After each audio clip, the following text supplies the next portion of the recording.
At just north of $150, the SR Performance lowering springs here are going to be the most affordable way to lower your non-Magna Ride equipped 2015 and newer V6, EcoBoost, or GT on the site. Now, in addition to being the most budget-friendly set of springs, these progressive options will lower your car a total of 1 inch on all 4 corners, eliminating that wheel gap and making for a nice even ride height all around. Now, the site does call this spring install a soft 3 out of 3 wrenches on the difficulty meter, but if you have access to some basic tools, along with a lift, jack and jack stands, and a spring compressor, you should be able to bang this one out in a few hours from start to finish.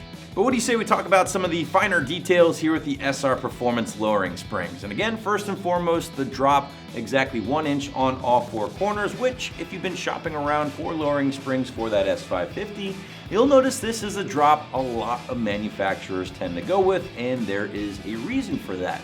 It's certainly low enough to make a pretty dramatic impact in styling, eliminating that wheel gap, but at the same time, the car isn't going to be totally slammed to the ground and scraping on every speed bump or driveway in town.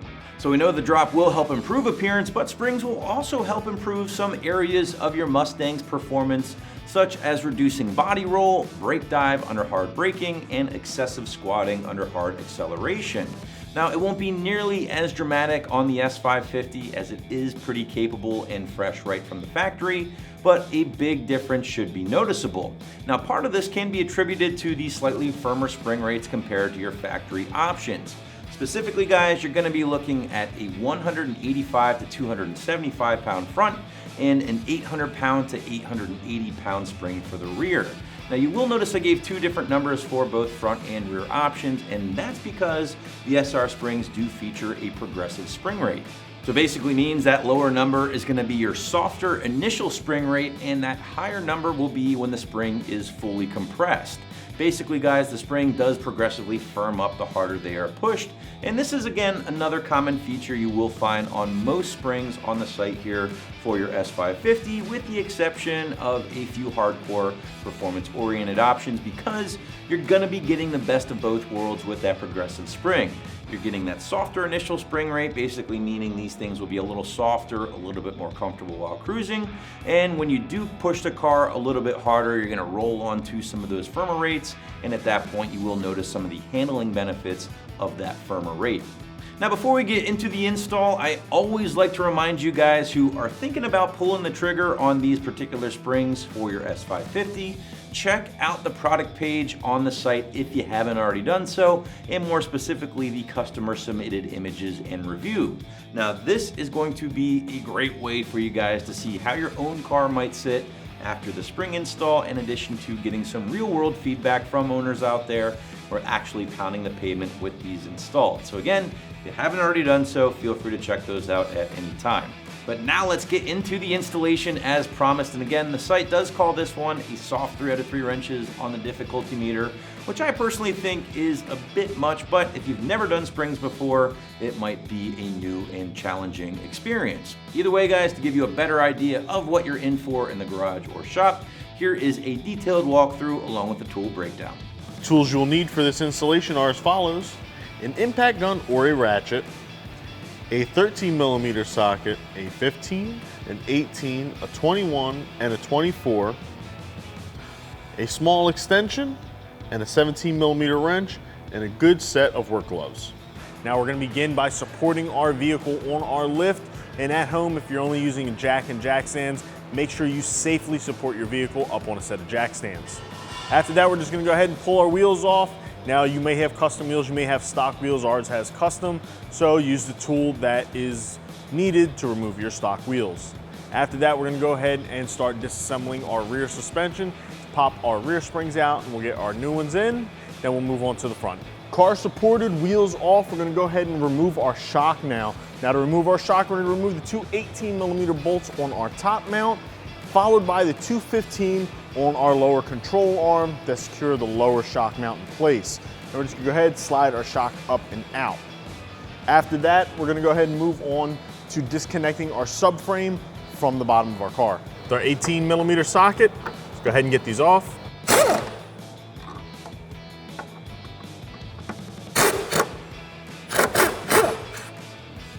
Now you can see me use the impact gun. This is not necessary. You can just do this with a simple ratchet if that's all that you have. Now with our 15 millimeter, let's get our lower shock mounts out.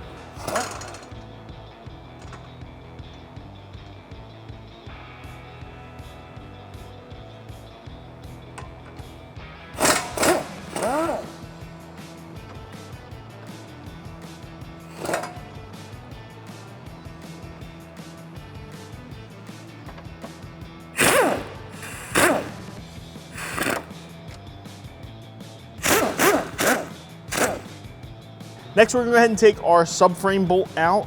And you're gonna make sure your subframe is supported with the jack because we're gonna be lowering it out of place. Now this is a 21 millimeter socket on our impact gun.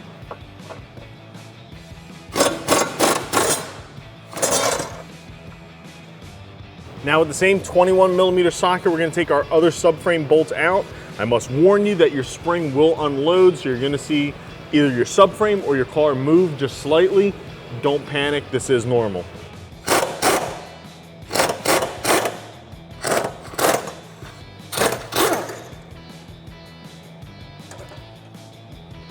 Okay, next, before we lower our subframe down any more than it already is, you can see here your brake line is starting to stretch a little bit, starting to get a little tension on it.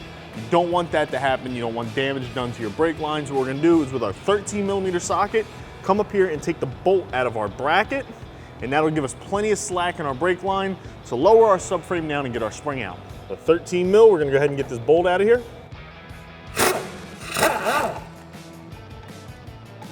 With our subframe disconnected from our vehicle, we're gonna go ahead and start lowering it down away from the vehicle so we can get our spring out of its place.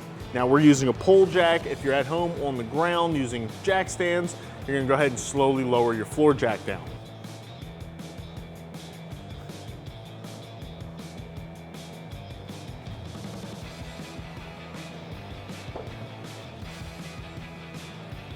Next, you can go ahead and lift your spring right out of its spring pocket. Now we have our stock spring in here compared to our new lowering spring. And you can see the substantial size difference. The spring is a lot shorter.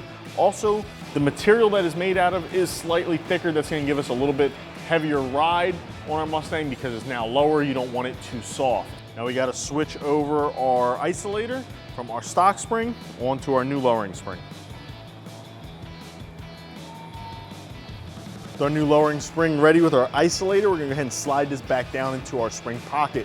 Now your bottom isolator should already still be inside of your lower control arm. Just make sure you line it up correctly so your spring is properly seated and they're both even. You don't want your car sitting a little lopsided because your spring is misaligned.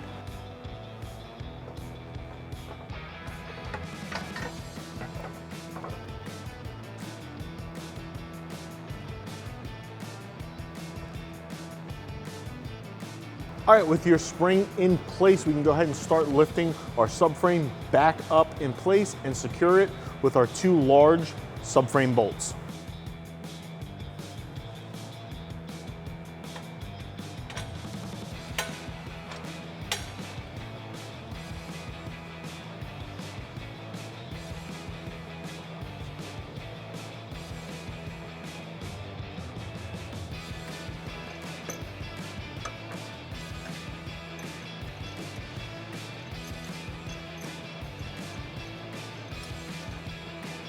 And don't forget to put your bracket on your front subframe bolt.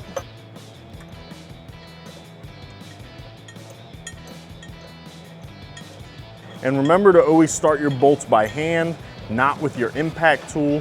That could cause damage to the threads, and you don't want to have to chase threads on your frame bolts. And put in your support bracket bolts, once again starting them by hand.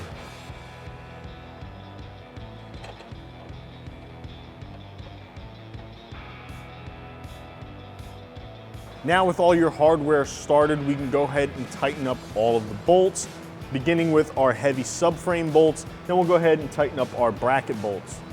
After that, you can move on and go ahead and get your brake line bracket back in place. Now just make sure you use your 21 millimeter on your subframe bolts and your 13 millimeter on the rest of the bolts when tightening these up. And make sure you make them nice and tight and secured.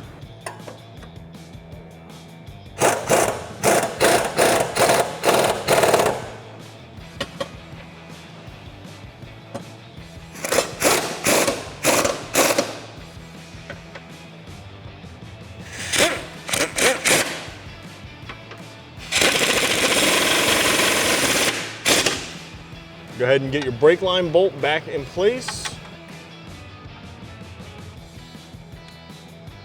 Go ahead and tighten it down.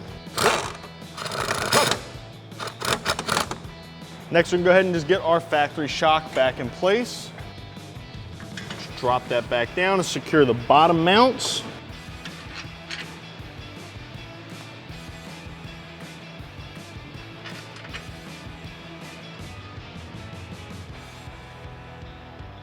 And get your upper mount bolts in.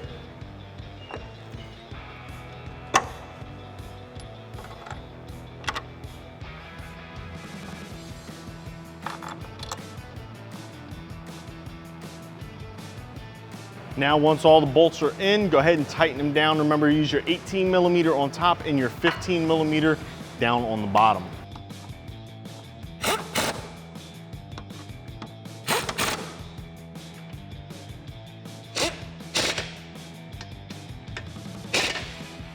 Now that concludes the installation on the rear of our Mustang. Now all the steps that we just did are the exact same for the opposite side.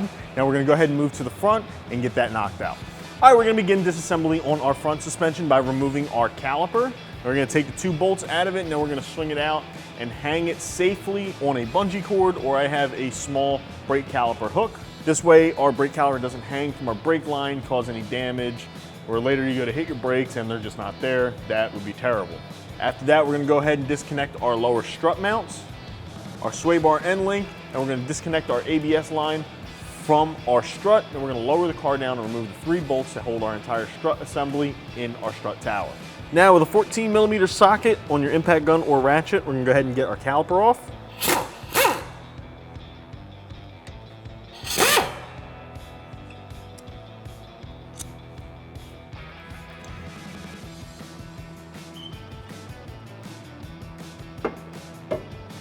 Now we're going to remove the 2 lower strut bolts using a 24mm socket.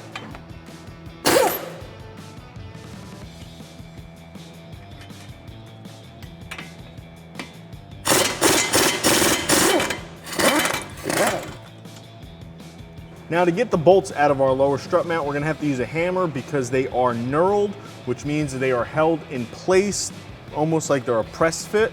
This is why you don't need a wrench on the backside to remove them. So with our large hammer, we go ahead and carefully tap them out. Make sure that you do not hit the threads.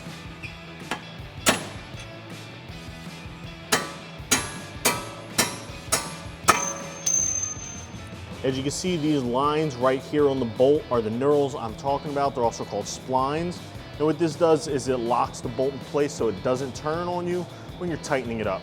Now with the use of a 17mm wrench on the back side and a 18mm socket on the front, we're gonna go ahead and get our sway bar end link out.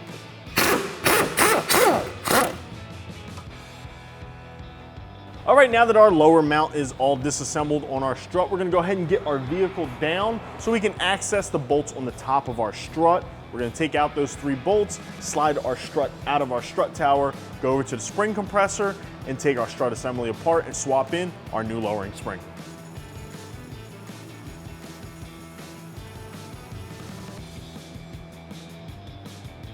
Next, we're gonna go ahead and remove the top 3 bolts that secure our strut onto our strut tower. Now they're gonna use a 15mm socket on those to get them out of the way.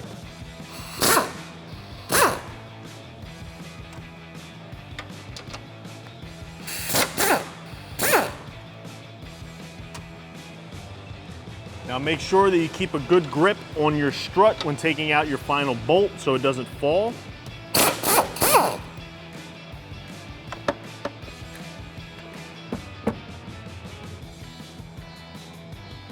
All right, we have our strut and spring assembly mounted here in our spring compressor. Now, if you have a wall mount spring compressor like this at home, good for you. These are expensive, but you can rent a smaller version down at your local parts store where it's just 2 clamps that hook on the side of your spring. It compresses it down, and you can go ahead and get your strut apart, swap the springs out. Now, I must tell you, no matter what style you use, whether it be wall mount, whether it be this more compact with the 2 hooks that compress your springs on the side, they are dangerous. Please practice extreme safety when using one of these. Your spring is under compression. There is a lot of force behind that. If it cuts loose, they do travel a good distance and could cause it a lot of damage. So when using one, you'll notice while I'm here using our wall mounted one, I'm actually gonna stand off to the side so I'm not in the way of the spring if it decides to go its own way. Now using a 21mm socket, we're gonna go ahead and remove the bolt on the top of our strut assembly.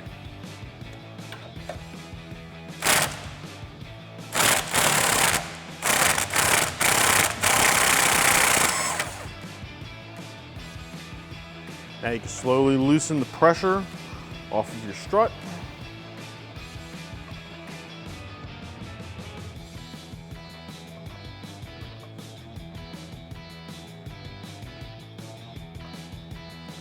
As you can see, as I'm loosening up the strut, the amount that the spring stretches out as I loosen up the compressor. All of this compression and energy was built up in between the strut mounts on the top hat and on the strut itself. This is why we need to be extra careful when using a spring compressor.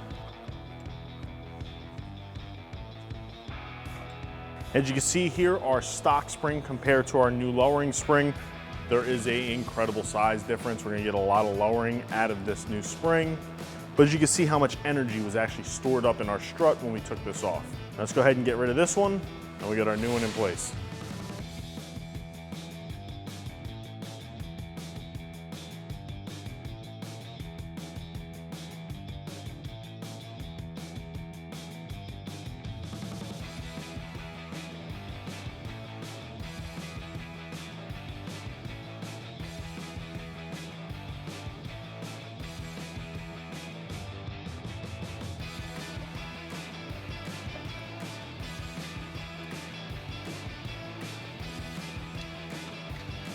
Now, once you get your spring recompressed, just go ahead and put your hardware back on and tighten it down.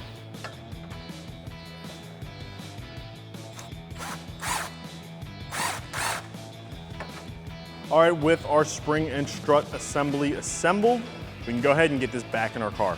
All right, now we can go ahead and slide our strut assembly back up into place. We're gonna start up here on top. This is pretty much just the reverse order as when you took it apart.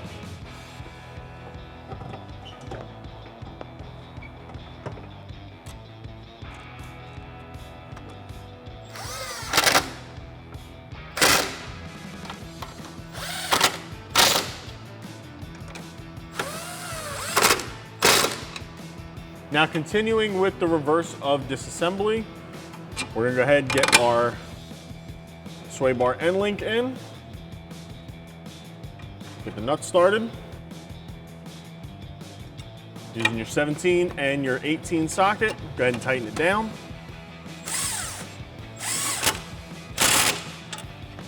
Next, we're gonna get our lower strut mounts into place.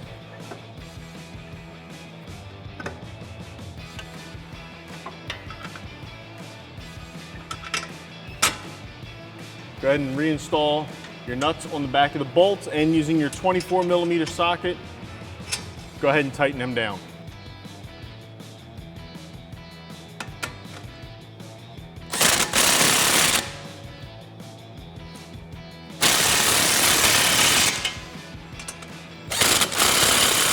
Next, we can go ahead and get our brake caliper back into place, making sure that your brake pad shims and pads are lined up and properly in place.